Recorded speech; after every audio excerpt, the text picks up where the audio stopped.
Greetings, and today I have a rather short video for you guys. I've made another set of custom cards, but this time it's actually a little bit different. So I've actually taken the main three characters from Lord of the Rings and I transformed them into Gwent cards.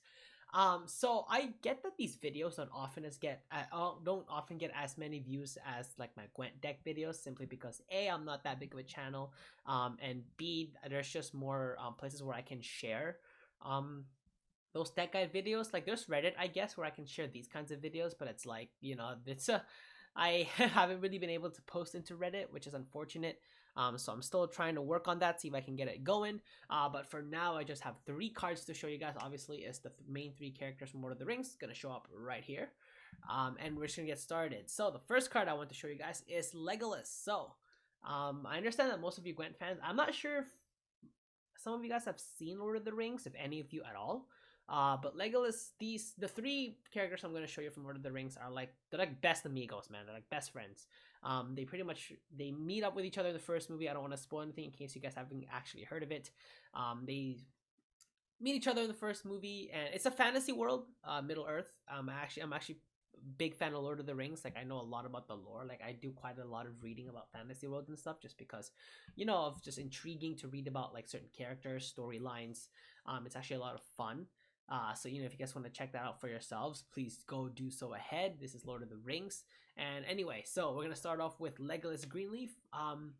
All these three cards are going to be scoia'tael units, just simply because I think I want to put some sort of synergy between these three cards.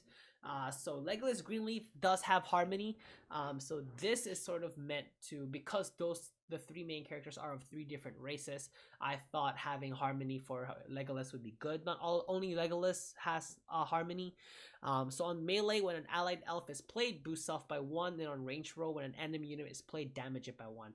I think that's actually pretty interesting, being able to sort of decide which row you should play Legolas, because he can either be a damage engine or he can be a boost engine for elves, because if you're running, let's say, a somewhat elf heavy deck, you want to be able to protect your elven engines, of course, like the Elven Swordsmaster is a big example.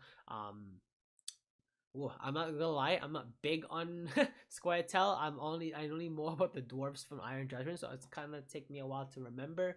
But just simply having the option of having different abilities depending on what row is played, and in terms of the lore, it kind of makes sense because Legolas is more of an archer, of course, as you can tell by the picture. On the range row, obviously he's gonna do more damage because he's just that strong with the sword and bow, whereas if he's on the melee row, I'm kind of giving him more of a support. It is 9 provisions for 4 power, and I think it somewhat makes sense.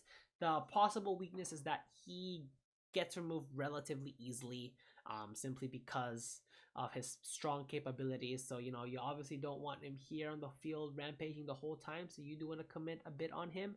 But having that Harmony is probably gonna be good to protect him. So you obviously probably want Merluzzo to defend Legolas so that he doesn't get destroyed on the first turn, on the turn right after he gets summoned, of course. So you kind of get to play around with Legolas's ability just a little bit. Not to mention, you kind of also have to consider a lot of other cards, because scoia'tael is also known for its move mechanic. So again, like cards getting moved to melee and range does do certain effects. So giving Legolas that ability, I think, is pretty decent. Next, we have the dwarf in the group. We have Gimli, son of Gloin. So this card, I put him at 12 provision simply because of the abilities. He's essentially a stronger shell than Skags. So it boosts itself by 1 whenever a dwarf is played to the field, and if boosted, resets self and damage an enemy unit by the boost remove. So the reason why I have Gimli at that much provision is because of that order ability. That order ability, like, he doesn't need to be just boosted by the dwarves to get that ability activated. He can just get boosted by any card that gives boosts. So for example, like a card like Garrison would do it. 10 point attack on a unit is actually very powerful and can remove quite a bit of gold cards and pretty strong engines on your opponent's side of the field. That's why I'm kind of restricting Gimli's provisions to be relatively high. I might lower it to 11 just to make it more playable, just because I think that might be a little bit too expensive. But I don't think it's that bad. Um, Plus having an ability like so they both get support from their corresponding tribes or their corresponding races, but because of Legolas's harmony and Gimli's ability to sort of be boosted by most cards, I think they can work well in decks such as harmony. Any mixed race decks is pretty decent for these two, and the reason why you want to keep these two together is because of the third card that's gonna be on the list is Strider. So for those of you who don't know, this is the main character in his sort of hidden form where he's sort of doesn't reveal himself as to what he really is. I don't really want to, again, I don't want to get into that because, I don't want to spoil anything in case you guys some of you guys actually haven't seen it yet and are interested in seeing it. But I've made him, another reason why I used this sort of version of him is because it fits well for him to becoming a scoia'tael card, because Strider is a ranger, and that's pretty much all you need to know about him for now. If you guys want to get spoiled, he is the ranger from the north, so he technically should have been Northern Realms, but I think it just makes more sense as a scoia'tael because he is a bit of an exile and a bit more of a rogue and a vagabond. So, well, not vagabond, what am I saying? Bandit. So his ability is if Legolas and Gimli are both on the field, you can summon Strider from the deck. So adding on to Knickers and the two Witchers. So I think these three are pretty much a stronger version of Witchers, but it's like it's not like the Witchers where it's you summon one, you play one and both get summoned. It's you play two and one gets summoned from your deck, which is why Strider is actually just a little bit powerful than those cards that usually get summoned from the deck. Because of the conditions that are necessary. You have to keep Legolas alive for Strider to come out, obviously. And Gimli at 6 power is decently enough to be kept onto the field. So you kind of just have to keep an eye out for Legolas, just because, obviously if he's not alive, then there's no way Strider's going to get on the field unless you play a card like Renew.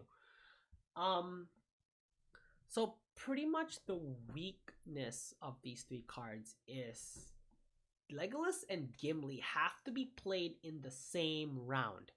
That's tough. At the same time, not so tough because it's like you have two pretty decently strong engines, and they both have certain abilities that do pretty well to sort of swing the tide of the game towards your favor. But, there are players obviously out there that want to sort of save one of their strong engines or the other and preserve them for the third round. So maybe having this ability, having Strider to come out pretty much would just mean that you have to play Legolas and Gimli in the same round. So chances are you could be playing into a long round 3. In a way, it's not bad. Gimli and Legolas are actually pretty strong enough engines to sort of give you that support for Strider to come out.